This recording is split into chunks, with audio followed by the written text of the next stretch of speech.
le grand nettoyage, les gars. Mais oui, Mercato oblige, le Barça, il est là avec des vieux trucs à dépoussiérer. On a des joueurs, on ne sait pas quoi faire avec. On va parler de Ter Stegen, évidemment. Ansu Fati, l'anglais, Pablo Torre, Pau Victor, Peña, Robert Lewandowski, Alvarez, les rumeurs, les trucs et tout. Et ça se passe où? Ça se passe ici, là, maintenant, sur la chaîne La Frite Catalane. Alors je vous invite à vous abonner juste après ce générique.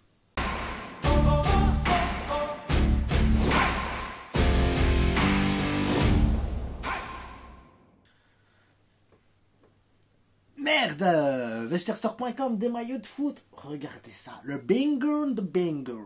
De banger, pas banger. C'est le banger, les gars. 10% de remise, code promo, la frite, entre 20 et 30 euros. Vous avez ce genre de maillot, ce genre de maillot. Il y en a plein d'autres, là, vous les voyez derrière. Bref, faites-vous plaisir, les gars.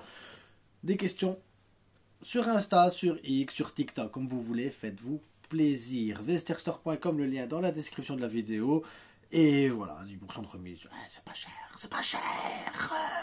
C'est pas cher, c'est ça qui est bien. Donc, on va commencer avec la nouvelle qui est tombée hier soir. Robert Lewandowski prend sa retraite provisoire avec la sélection polonaise. Oui, provisoire.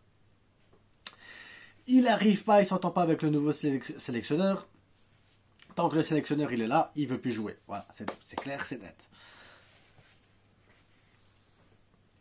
S'il reste 5 ans, le sélectionneur, je me demande bien s'il va revenir à un moment donné en sélection polonaise. Donc on verra bien avec Robert. En attendant, ça veut dire que la saison prochaine, dès qu'il y aura une trêve internationale, Robert pourra se reposer. Et ça, c'est bien. C'est très très bien.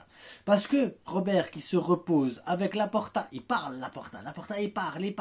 Parce que son remplaçant, il est là, Alvarez, avec son agent, il avait dit oui, il aime le Barça, donc tu sais déjà que ça, voilà, et un petit penchant par là. Tu sens que Laporta a dit clairement Alvarez, c'est lui qui va venir remplacer Robert Lewandowski la saison prochaine, donc tu sais déjà qu'il y a encore un truc là derrière, et tu te dis mais pourquoi attendre un an? Pourquoi attendre un an? Il peut très bien être la titulaire, Robert le remplaçant d'Alvarez. Pourquoi attendre un an? Mais j'ai pas envie d'attendre un... Mais on va attendre un an. On n'a pas le choix. C'est l'annonce qui a été faite. On va attendre un an, les gars, c'est tout. Pablo Torre devrait partir en prêt ou en vente avec option de rachat ou de vente et tout ça, mais c'est normal. Le gars, il a besoin de minutes de jeu, il a besoin de jouer, et c'est un footballeur. À un moment donné, il doit penser à lui aussi. Et il a le talent, c'est triste, parce qu'il a du talent, mais après, est-ce qu'il aura sa place avec le Barça? Peut-être. Ben non, apparemment non, donc ben voilà. J'ai envie de lui souhaiter bonne chance à lui s'il trouve un club qui pourra le faire jouer et tout ça, parce que franchement c'est un joueur que je trouve bourré de talent, le Pablo Torre. Pau Victor, pareil, il va essayer de se trouver un club et apparemment il y a pas mal d'offres d'Angleterre, d'Espagne aussi en Liga, donc je pense qu'il va trouver facilement un club et ce sera également avec une option de rachat ou un pourcentage à la revente, enfin... Comme le Barça aime bien faire de toute façon, mais voilà, c'est deux joueurs qui méritent de jouer beaucoup plus.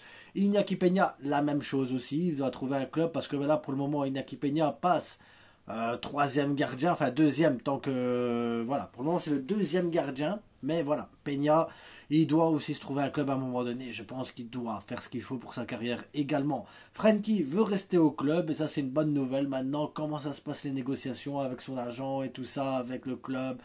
Ah, c'est son problème administratif. Tu veux rester, arrange-toi avec le club, discutez en face à face. Toi, tu es quoi des conditions? Toi, tu donnes quoi? Arrangez-vous, faites un mixte et débrouillez-vous, les gars, parce qu'il ne faut pas traîner. Les choses doivent se faire vite et bien. Ansu Fati part avec une obligation d'achat vers l'AS Monaco. Moi, en fait, ce qui me fait chier avec le truc d'Ansu Fati, c'est que derrière, le Barça essaie de négocier un pourcentage de revente en cas de revente derrière et tout. Il faut pas être trop gourmand, j'ai envie de vous dire.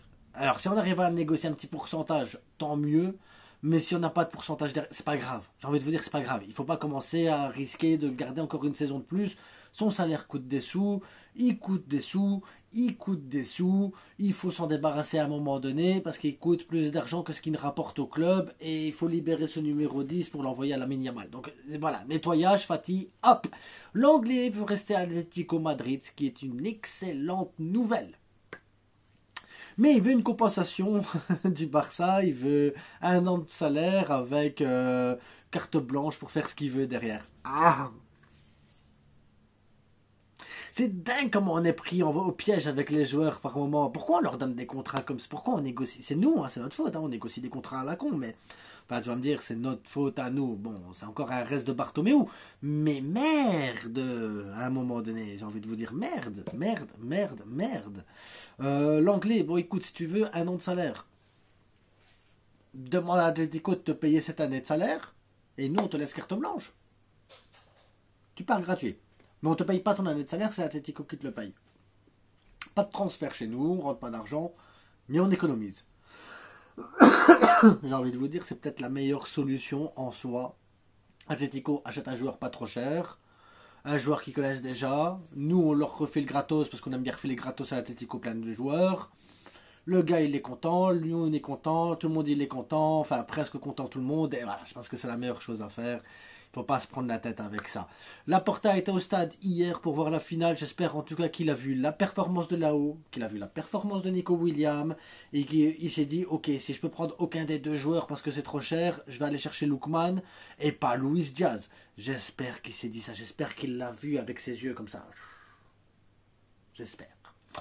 Ter Stegen est en colère. Voilà, j'avais dit qu'on terminerait par Ter Stegen. On va parler de Ter Stegen 2 secondes. Ter Stegen est en colère. Hansi Flick et Deco, c'est pour des raisons personnelles et non sportives. Parce que sportivement, Ter Stegen est quelqu'un d'exceptionnel et de trop fort. Jamais Ter Stegen a été dégueulasse pendant des matchs et des saisons entières. Non, Ter Stegen, c'est juste des raisons personnelles. Alors si maintenant, pour des raisons personnelles, le club n'est pas content de lui, il l'a dit, ils ont qu'à me virer, me donner mon salaire, sinon je reste au club jusqu'en 2028, car moi je veux me battre, je veux être titulaire au Barça, moi je m'en fous, les médias ils disent ce qu'ils veulent, je suis Ter Stegen, j'ai pris un avion privé, je vais aller entre quatre yeux pour aller parler à toute la direction et leur dire ce que moi je pense de ce qui se passe actuellement, parce que moi Ter Stegen, je vais tout déchirer. Tout. Alors, moi, à la place de Deco, personnellement, je dirais, écoute, Marc-André, André-Marc, tu as un contrat jusqu'en 2028. On est d'accord. Nous, on veut que tu te trouves un club ailleurs parce que tu n'as pas le niveau du Barça. Parce que tu es dégueulasse. Dégueulasse. Le mot, il est là. Dégueulasse. On va signer mercredi Juan Garcia. Il arrive. Juan Garcia, il arrive. Mercredi, on lève la clause de Juan Garcia, il est au Barça. C'est officiel. Donc à partir de mercredi, Juan Garcia est gardien numéro 1. Chesney, on l'a prolongé exprès parce qu'il est gardien numéro 2.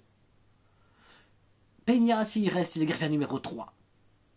Donc ça veut dire que Juan Garcia jouera tous les matchs. Copa del Rey, ce sera Chesney.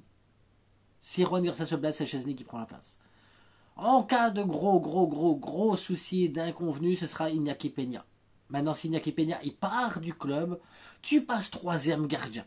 Et là, troisième gardien, tu auras peut-être une minute ou deux pendant les entraînements. Est-ce que c'est suffisant d'avoir une minute ou deux pendant les entraînements pour être titulaire dans ta sélection nationale allemande pour jouer une Coupe du Monde? C'est ça que tu dois te poser comme question. Parce que voilà ce qui est prévu au programme.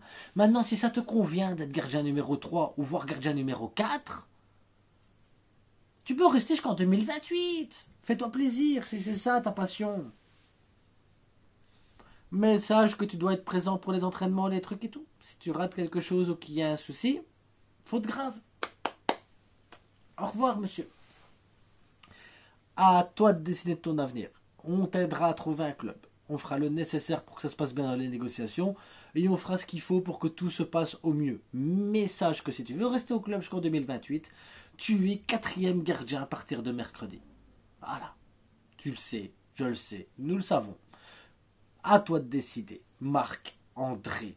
Mais en tout cas, si tu veux rester quatrième gardien du Barça, bonne chance à toi pour ta Coupe du Monde. Bonne chance. En attendant, au Wiedersehen. C'est moche quand même. Moche. Bref, c'était l'actu du grand nettoyage. Et on se retrouve demain pour une prochaine vidéo. En attendant, je vous souhaite à tous une bonne journée, une bonne nuit. Et à demain. Portez-vous bien. Ciao.